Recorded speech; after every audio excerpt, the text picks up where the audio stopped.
Around this time last year, I started up a series where I wanted to tackle a what-if scenario on JoJo's Bizarre Adventure Part 6, Stone Ocean. That being, what if Gwess turned good and was basically the brojo of the part instead of Hermes. And I felt it was only right for me to continue this series as I looked at the calendar and realized it's been a year, so let us venture forth and finish out my ideas for What If Gwess Turned Good Part 2.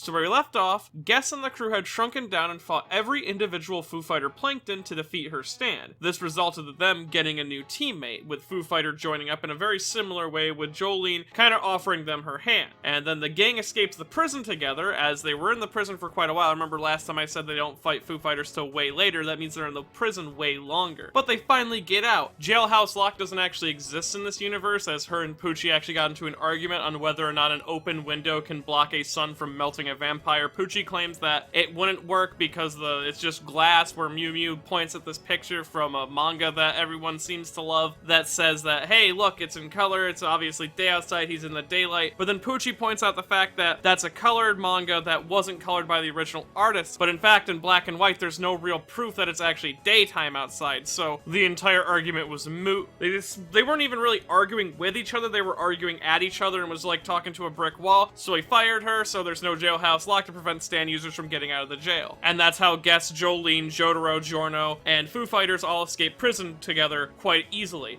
Female honestly stays behind as she doesn't really want to go out. Her character arc kind of ended after they defeated her evil twin brother, and she kind of wants to stay behind and bury Cardboard Report because she feels like he deserves a well-resting place after Jolene accidentally killed him with her ass in the last episode. And then the gang begins to confront the Sons of Dio, with Giorno wanting to actually talk them out of being evil, but they end up having to fight Ungolo in a very similar way, except for the ending is not similar at all, because Gwess just uses her newfound ability to make people grow to make Jolene kaiju size. She kicks the plane, it explodes, he dies instantly. And Giorno laments that he couldn't save his brother, and then he vows to save the next one, and the next one is Raquel, who he actually does convince to join them because Hermes isn't here to make fun of him. So Giorno talks him down from being evil, and Gwess and him actually begin to bond, talking about their perceived worthlessness and loneliness. You have Raquel going on about how he would always have panic attacks, and Gwess talks about how she was constantly lonely, and that's why her stand developed. And then Raquel begins to put together that his stand was what was causing his panic attacks, and Gwess puts together that her stand helps her get over her loneliness, and that's why these two bond so well. They actually begin to work as a great team. Though, unfortunately, Giorno isn't able to make to Donatello in time to try to convince him to turn to the good side. In fact, they actually end up having to take part in a very similar fight as the Underworld fight, where they're trapped on the plane, but instead of Jolene having to unwind herself and going inside Hermes, Gwess just shrinks everyone down and holds them close as they sit in the only safe seat. They escape Underworld, and because of that,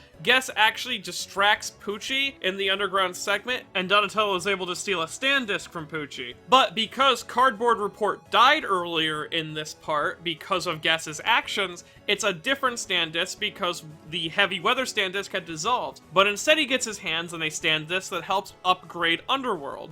It is a stand that fuses with his Underworld to create his new stand, the Underworld, which allows Donatello to enter inside people's history and then possess them, basically becoming them. And he does this to Poochie. Basically, Donatello takes over the body of Poochie via his new stand, and he opens up a hole and jumps through to the Kennedy Space Center because he has all of Poochie's memories and he knows about the Heaven Ascension process now. And he goes forward to actually obtain Heaven and upgrade the Underworld to Heaven or Hell Let's Rock, his new stand, which has basically all the abilities of Made in Heaven. Though because the power is so overwhelming, Poochie's consciousness kind of drags itself forward, and it actually grabs a hold of Donatello's and they fuse together, creating a whole new being, Poochatello. An insane godlike being who brings a new universe and basically pulls that tower from Devil May Cry 3 out of the ground and creates that as his new base of operation. And with that being said, the crew makes it to Poochatello's tower, with Jotaro and Giorno going on ahead, being the two veterans in stand battles, going right up and fighting the big boss right away. But Poochatello proves to be a bit too strong for them, and everyone else has to start chipping in, with Gwess using Goo Goo Dolls to shrink and unshrink people before Heaven or Hell Let's Rock hits them, or having Foo Fighters jump in with Raquel heal to provide healing to those who are hit, with him sending his skyfish with the plankton on them to people's wounds and they just instantly heal. Jolene and Jotaro actually begin working together quite well as they're making up for that lost father and daughter time. But after a while, Puchitello becomes way too much of a great threat, overwhelming Jotaro and realizing that his big weak point is Jolene, so he goes after her. Jotaro, very similar to the actual Part 6, seeing his only option to save Jolene, knocks her to safety and ends up taking a fatal blow very similar to actual canon. And this cuts his hat down the middle, and a chunk of it floats over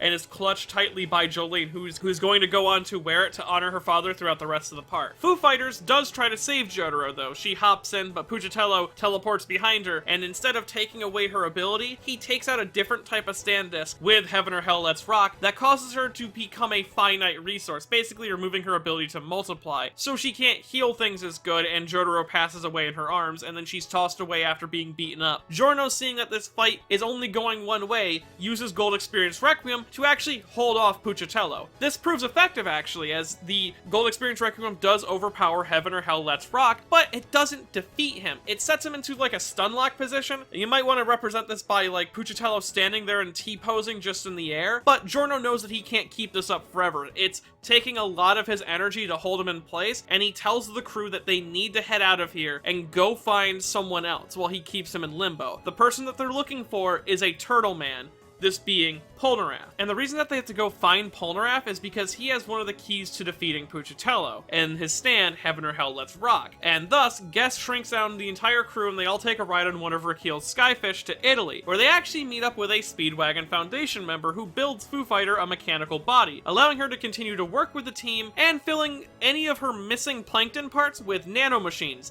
so that she can use her ability without her body falling apart, but it's still limited.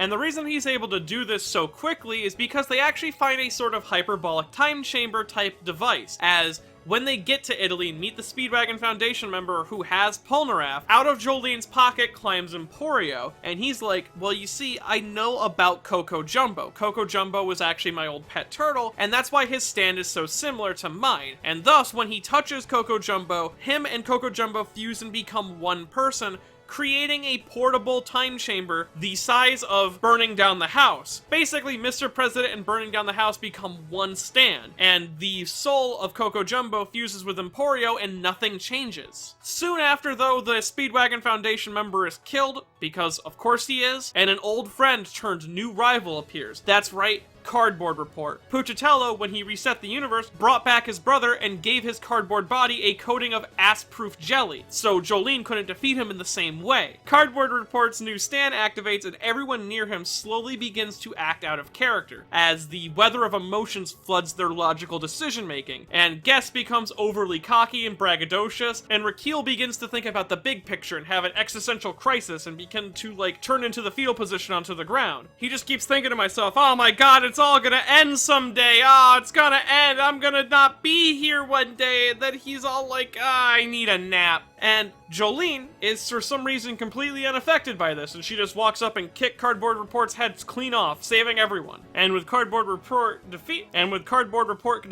Polnareff tells the crew about the special beetle arrow. He offers it to the crew and tells them that they'll need to decide which one of them is going to use it, because they will consume the arrow. They can't all use it at the same time. And Gwess, being overwhelmed with her greed, snatches the arrow up and decides that she should be the one to use it. And she begins to go on this methodical, evil speech, something that akin to a villain. Like, it seems like a heel turn. She starts talking about how the world will be serving her with her new Goo Goo Dolls Requiem. She'll never be lonely again. She'll have her own planet of people to worship her. And then she jokingly hands it off to Jolene and goes, that's how I would be if I didn't meet you guys and spend time with you and become friends, showing that she's actually changed as a person. And Jolene lets out like a coy smile as she holds the arrow, and the crew heads back as she realizes that the one person who used this arrow will be her. Now, the crew gets back about a week into the travel, because going from where Poochie sets down at the Kennedy Space Station to Italy on a tiny flying little disc thing, you're not going too fast. So Giorno's been standing in the same spot for about a week straight, and his body's growing weak, his eyes are growing tired, and he can't keep Puchitello contained much longer. Jolene then gets there, and she uses the special arrow arrow to awaken Stone Ocean Requiem, and her stand now has the ability to bind beings to eternal prisons. Though the moment that they are about to use it on Puchitelli, she was going to walk up and wrap him with it, Giorno's body gives out to exhaustion,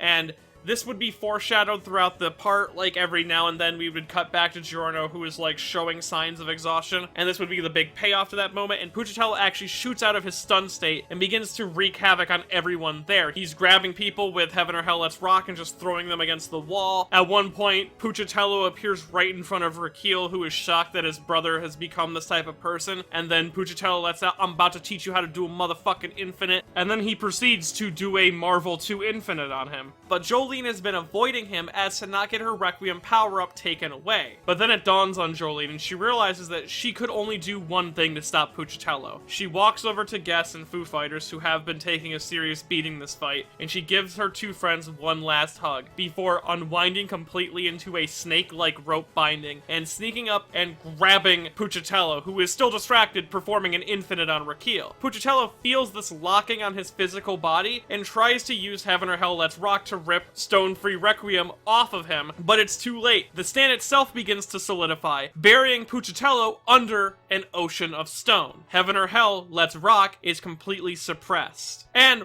because Jolene is in her string form, her Requiem doesn't require her to sleep like Giorno did. So, this is an eternal resting place. Jolene escaped one prison only to become another, to stop an insane godlike being. This is the Stone Ocean, and a statue of her is turned into a monument of freedom and sacrifice, and the part would end with Gwess, Giorno, Raquel, and Foo Fighters all visiting her resting place and laying the other half of Jotaro's hat on her head. Thus ends What If Gwess Turned Good. I hope you enjoyed it. I think I improved the part significantly. I think that almost everything I brought up here was 100% Kino. In fact, this series was so good, I might come back to it again next year on the date to do another What If JoJo scenario. I hope you had a good day and you've checked your calendar and made sure everything you've planned is right, and you're happy with the results of my What If Gwess Turned Good. But if you wanted to learn how Zabuza turned good and Naruto, well, you can do so by going out and buying sealed copies of Fairy Tail Awakened Romance, or Mare, a series that I feel that needed more coverage. Honestly, like, I've never brought this up before, but I think Mare is probably one of the top tier shonen animes out there, and no one ever talks about it, and that's really fucked up to me. In fact,